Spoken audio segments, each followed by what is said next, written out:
कभी कभी हिचकी आती है और बस जाती ही नहीं। आप पानी पीते हो, सांस रोकते हो, लेकिन वो चलती रहती है।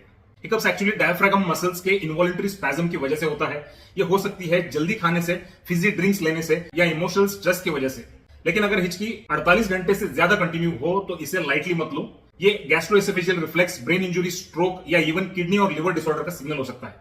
मेडिकल लिटरेचर में ऐसे केसेस डॉक्यूमेंट हुए हैं जहां परसिस्टेंट हिकअप्स एक सीरियस न्यूरोलॉजिकल या मेटाबॉलिक प्रॉब्लम का सिम्टम है।